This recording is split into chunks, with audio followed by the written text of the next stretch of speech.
Hello students and welcome to EPG Pathshala. I am Dr. Shefali Nagpal, Associate Professor at Human Resource Development Center, Bhagat Phool Singh Mahila Vishwavidyalaya, Sonipat. We are studying the paper Development of the Management Thoughts, Principles and Types under the title Human Resource Management. Let us start today with Henry Mintzberg functions. On the completion of this module, you will be able to understand the theory given by the Dr. Henry Mintzberg, to study the role of the manager at the different level of the management, and thirdly, to know the types of the management and its role in the organization. Let us begin with the introduction to the concept. Dr. Henry Mintzberg was a prominent management researcher, conducted a research to find out what areas manager duties and responsibilities are. In 1916, Henry Fayol was the first to define the manager.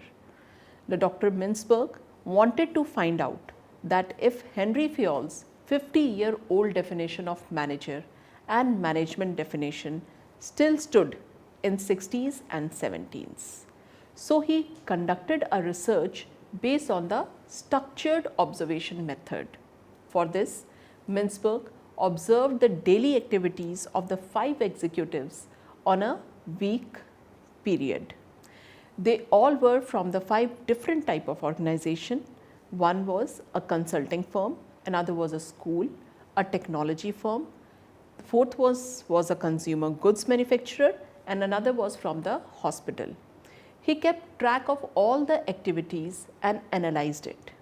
His research report titled Managerial Work Analysis from Observation was his doctoral dissertation at the Sloan School of Management, MIT. At January 1971, he submitted the report and it was accepted and published in October 1971.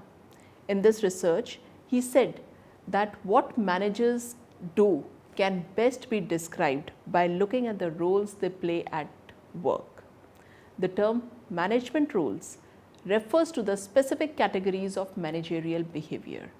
He defined 10 identified roles of the manager played in an organization which fall into 3 basic categories.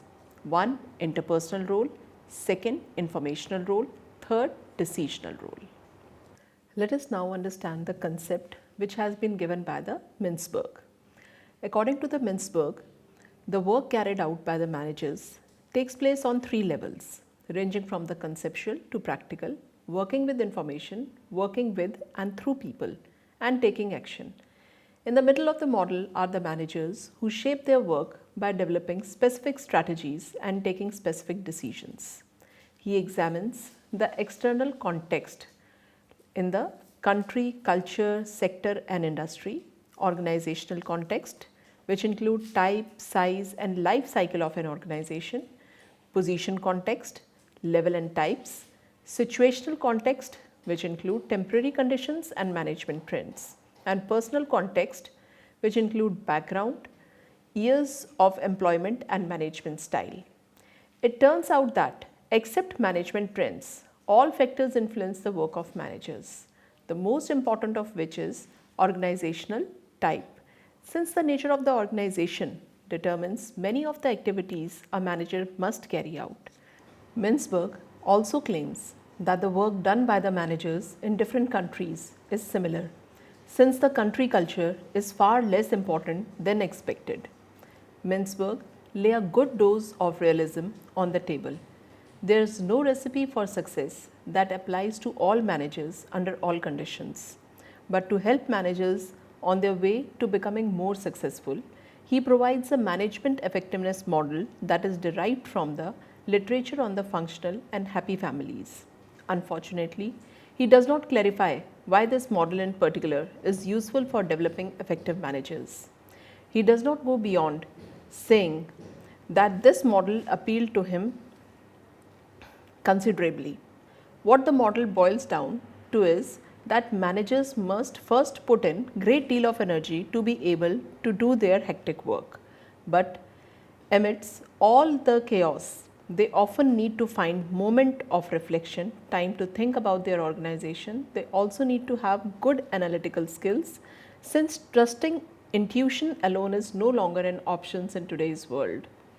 The worldly perspective defined by the Mintzberg is multiculturalism, sensitivity, a good sense of teamwork and proactive attitude also help considerably.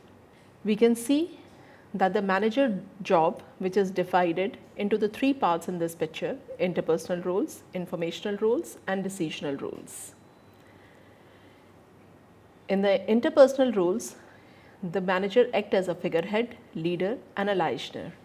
In informational roles, he acts as monitor, disseminators and spokesperson.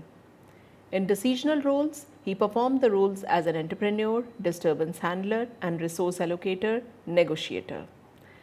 The role of the manager sounds simple enough, but anyone who has ever served as a manager knows that it is far more complex than it might sound at first. Being a leader in any organization is a complicated and challenging task that can take a variety of forms depending on the need of the organization and the people that are being led. Any given manager may be asked to complete a variety of tasks during a given day depending on what comes up and what problems need to be solved. Management experts Professor Henry Mintzberg has argued that managers' work can be boiled down to 10 common roles. According to him, these roles or expectations from the manager's behavior fall into the three categories. One is informational, that is managing by information; interpersonal, that is managing through people; and decisional, that is managing through action. These roles require developing peer relationship, carrying out negotiation, motivating subordinate, resolving conflicts, establishing informational network, making decisions with a little or ambiguous information, and allocating resources. In this process, at different times, manager wear 10 hats divided into the three categories. The roles, which are defined by him, were published in 10 management roles in his book Mintzberg on Management: Inside Our Strange World of Organization in the year 1990. The 10 roles are figurehead, leader, listener, monitor, disseminator, spokesperson, entrepreneur, disturbance handler, resource allocator and negotiator, which we have already seen in the figure. All the three roles are overlapping, as you can see in the next diagram. Interpersonal category. The managerial role in this category involve providing information and ideas. First is figurehead. One of the important roles of the leader is simply to be a figurehead for the rest of the group. This is one of the interpersonal roles because so much of it is about being someone that people can turn to when they need help, support, etc. A good leader will project confidence so that everyone involved feels a sense of security and reassurance that the job will be done right. As a manager, one has social, ceremonial and legal responsibilities. You are expected to be the source of inspiration. People look upon to you as a person with authority and as a figurehead. Another is leader. Another interpersonal role. This one should be obvious. A manager needs to lead the people that he or she is in charge of guiding towards a specific goal. This can include telling them what to do and when to do it, organizing the structure of the team members to highlight specific skills that each possesses and even offering rewards for the job well done. This is where you provide leadership for your team, your department or perhaps your entire organization, and it is where you manage the performance and responsibility of everyone in the group. Third, liaison. The final role within the interpersonal category, acting as a liaison, means that the manager must successfully interface with a variety of people, both within the organization and outside the organization, to keep the things running smoothly. This point is all about communication, and it is one of the main things that determine the ultimate success or failure of a manager. Being able to properly communicate with the range of people in such a way that the project remains on track is a crucial skill to develop. Managers must communicate with the internal and external contacts. You need to be able to network efficiently, effectively on the behalf of your organization. Now let us move to the informational category. The managerial roles in this category involve processing information. His role as a monitor, he says that you regularly seek out information related to your organization and industry, looking for relevant changes in the environment, and you also need to monitor your team regarding both their productivity and their well-being. As a disseminator, one, he says that this is where you communicate potentially useful information to your colleagues and your team. As a spokesperson, as the head of the team of any size or role within an organization, you will be the representative of that team when it comes to meeting, announcements, and etc. Being a spokesperson is the final informational role on the list, and it is an important one because perception is often a big part of reality. Even if your team is doing great work, it might not be reflected as such to the other decision makers in the organization if you are not a good spokesperson. Managers represent and speak of their organization. In this role, you are responsible for transmitting information about your organization and its goal to the people outside it. In the decisional category, the manager's role is entrepreneur. In some ways, being a manager within the large organization is like running your own small business. While you will have managers above you to answer, you still need to think little on entrepreneur regarding quickly solving problems, thinking of the new ideas that could move your team forward and more. This is the first role within the decisional category on the list. As a manager, you create and control change within the organization. This means solving problems, generating new ideas, and implementing them. As a manager, one has to be a disturbance handler when an organization or a team hits an unexpected roadblocks. It is the manager who must take charge. You also need to help mediate dispute within them. As a resource allocator, every project is tackled using the resources that are limited in some way or other. As a resource allocator, it is your job to best use what you have available to get the job done and to meet your defined goals and objectives. Resources can include a budget that has been made available for the project, raw material, employees, and more. This is the third item within the decisional category, yet it is the one of the most important things a manager must do. You will also need to determine where organizational resources are best applied.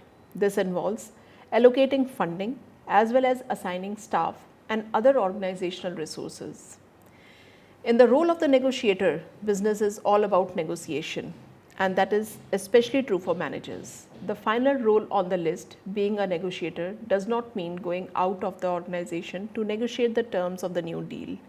In fact, most of the necessary negotiation will take place right within your team itself.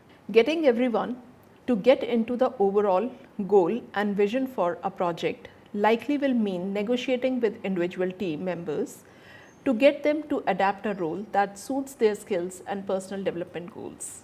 A good manager will be able to negotiate their way through these challenges and keep the project on track for success. You may be needed to take part in it and direct an important negotiations within your team, department, and organization. You can see the decisional roles reflected in this model. Now, how we can apply the model? You can use Mintzberg 10 management roles model as a frame of reference when you are thinking about developing your skills and knowledge. This includes developing you in the areas that you consciously or unconsciously shy away from. First, examine how much time you currently spend on each managerial role. Do you spend most of your day leading, managing conflict, disseminating information? This will help you to decide which areas to work on first. Mintzberg 5 P's for strategy. The word strategy has been used implicitly in different ways, even it has traditionally been defined in only one way.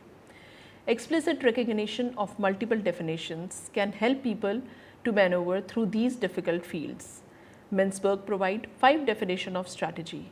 First, plan, ploy, pattern, position, perspective. Let us define each of them. Plan. The strategy is a plan, some consciously intended course of action, a guideline to deal with the situation. By this definition, strategies have two essential characteristics. They are made in advance of the actions to which they apply, and they are developed consciously and purposefully. Ploy. As a plan, strategy can be a ploy too, just a particular maneuver intended to outwit an opponent or competitor. Pattern. If strategies can be intended, they can also be realized. In other words, defining strategy as a plan is not sufficient. We also need a definition that encompasses the resulting behavior. Strategy is a pattern, specifically a pattern in a stream of action. The strategy is consistency in behavior, whether or not intended. The definition of the strategy as a plan and design can be quite independent of another. Plans may go unrealized, while patterns may appear without preconception. Plans are intended strategies, whereas patterns are realized strategies. From this, we can distinguish deliberate policies where intentions that existed previously were achieved, and the new strategies where patterns developed in the absence of intentions or despite them. Position. The strategy is a position, specifically a means of locating an organization in an environment. By this definition, strategy becomes the mediating force or match between organization and environment, that is, between the internal and external context. Perspective. The strategy is perspective. Its content consisting not just of a chosen position, but of an ingrained way of perceiving the world. The strategy is the respect is to the organization what the personality is to individual. What is of the key importance is that strategy is perspective shared by the members of an organization through their intentions and by their actions. In effect, when we talk about strategy in this context, we are entering the realm of the collective minds, individual united by the common thinking and behavior. In the strategy, plan, ploy, pattern, position and perspective can be seen in this diagram. Generalist and specialist management.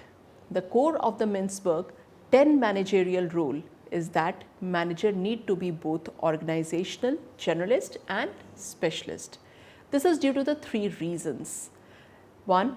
External frustration including the operational imperfections and environmental pressures.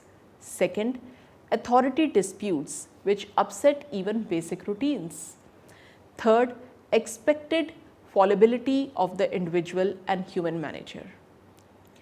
Mintzberg's summary statement may be that the role of the manager is quite varied and contradictory in its demand, and that is therefore not always the lack of the managerial powers, but the complexity of the individual situations demanding the variety of roles which trouble today's manager. Mintzberg writes, what is the relationship between planning and strategy?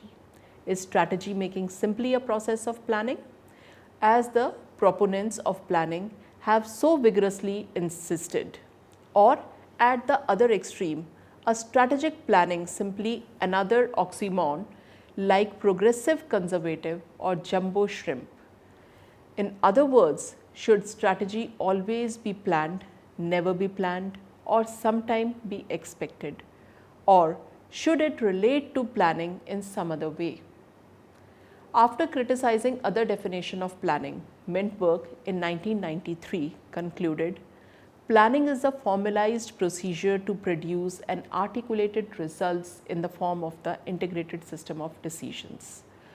What to us captures the notion of the planning above all, most clearly distinguishes its literature and differentiate its practices from other processes, is its emphasis on the formalization, systematization of the phenomena which planning is meant to apply. This narrow definition is set up as a target for additional criticism of the entire idea of planning. Mintzberg argues an emphasis on the formal rationality permeates the literature of planning. Along with the rationality and decomposition, articulation is the third key component of formalization.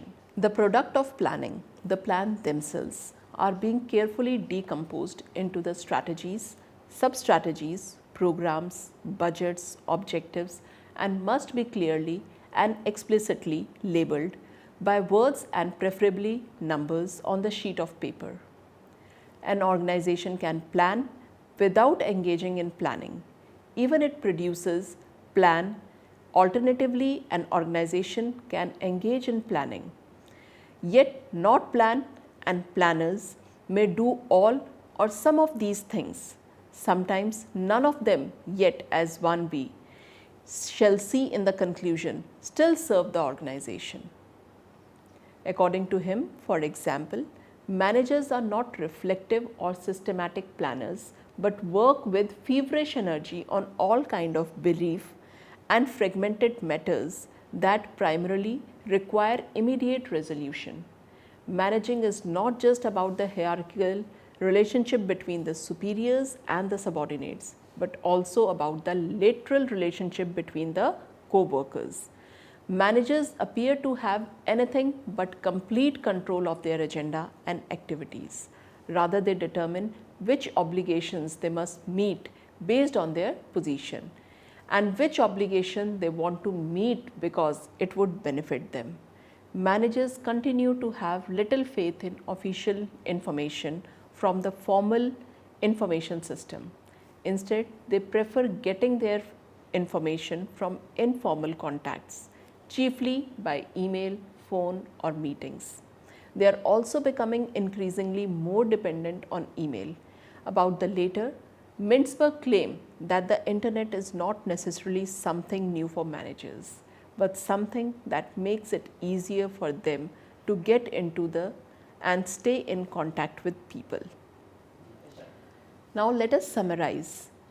Mintzberg says that work is carried out by the managers, takes place at the three levels, ranging from the conceptual to practical, working with information, working with and through people, and taking actions. It states that there is no recipe for the success that applies to all the managers under all conditions. But to help managers on their way to becoming more successful, he provides a management effective model that is derived from the literature on the functional and happy families. Unfortunately, Mintzberg does not clarify why this model in particular is useful for developing effective managers. That is all. Thank you.